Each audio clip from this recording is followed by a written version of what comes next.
Assalamualaikum warahmatullahi wabarakatuh. Berikut adalah video edukasi tentang Decision Support System atau disingkat dengan DS.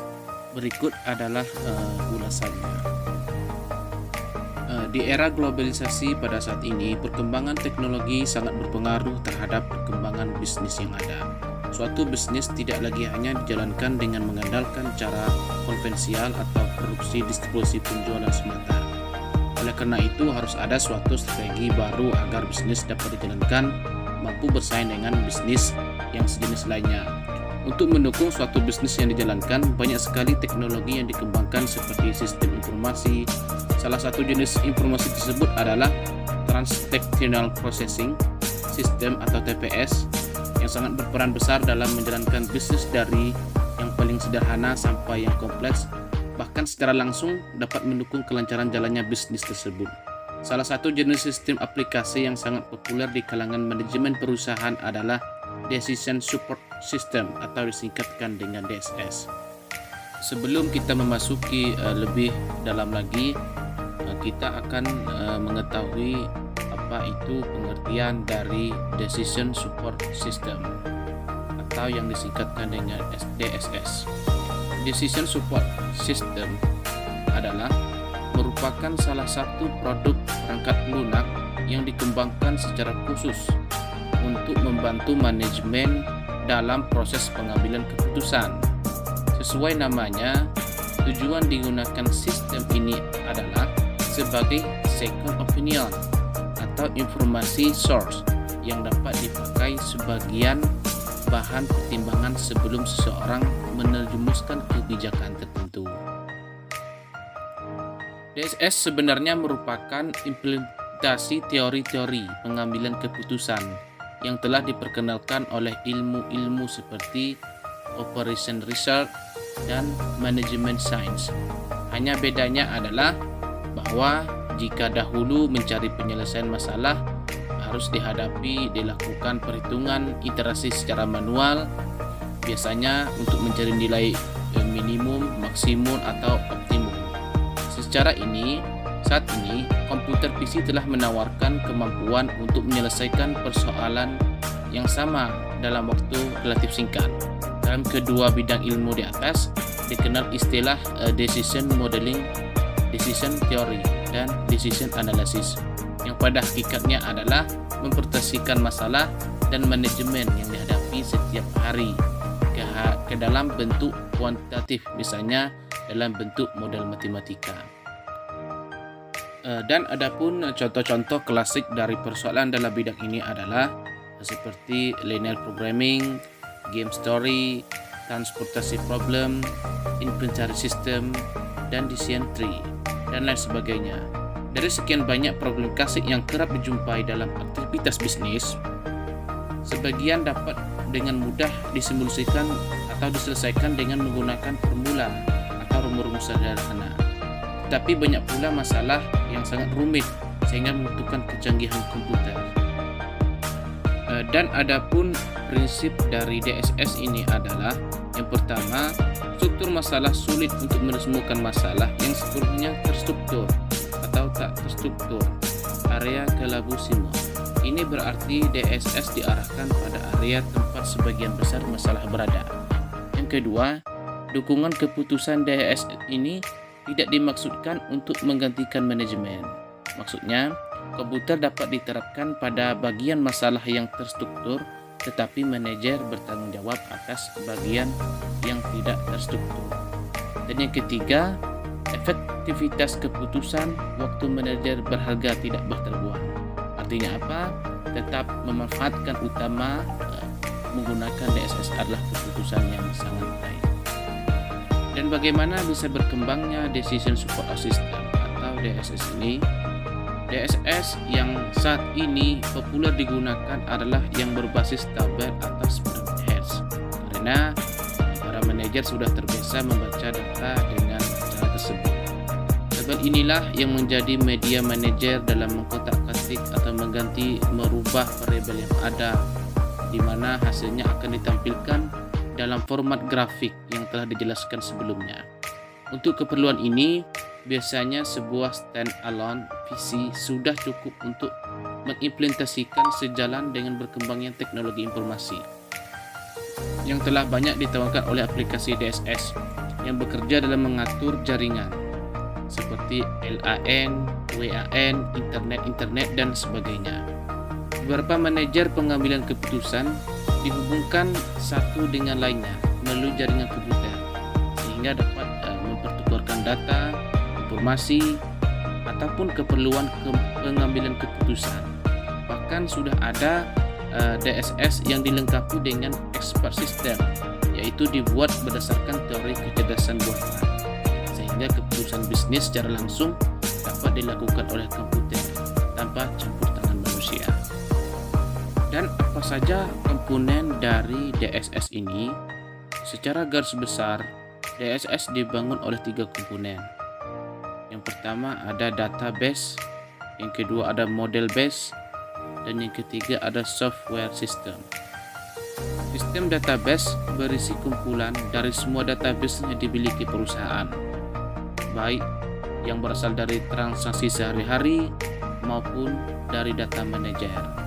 Untuk keperluan DSS diperlukan data yang relevan dengan permasalahan yang hendak dipecahkan melalui simulasi komponen.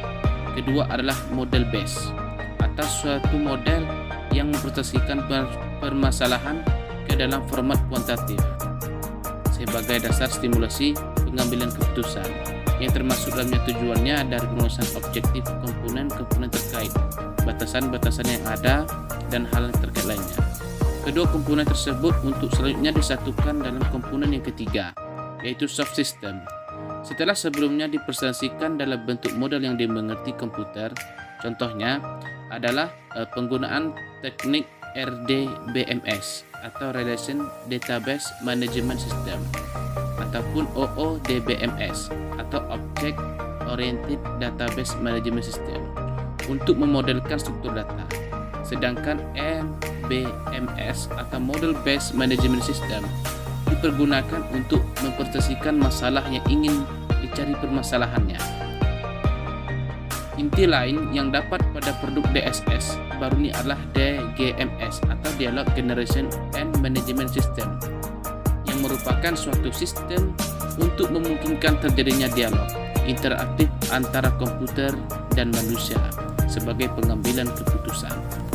Lalu apa saja tujuan dari DSS ini? Yang pertama, tujuan dari DSS ini adalah membantu manajer membuat keputusan dan memecahkan masalah. Yang kedua, mendukung keputusan manajer dan bukannya mengubah ataupun mengganti keputusan tersebut. Dan yang ketiga, tujuan dari DSS ini adalah meningkatkan efektivitas manajer dalam pembuatan keputusan dan bukannya peningkatan efisiensi. Dan bagaimana karakter dari Decision Support System ini atau DSS ini? Yang pertama, karakternya adalah sistem ini memberikan dukungan pengambilan keputusan. Yang kedua, sistem ini memberikan dukungan untuk berbagi tingkatan manajemen. Yang ketiga, memberikan dukungan untuk beragam proses pengambilan keputusan. Yang keempat, DSS tidak dapat beradaptasi terhadap waktu dan fleksibel. Dan yang kelima, tampilan DSS akrab dengan pengguna. Dan yang ketujuh, DSS mampu untuk meningkatkan efektivitas pengambilan keputusan dengan fokus.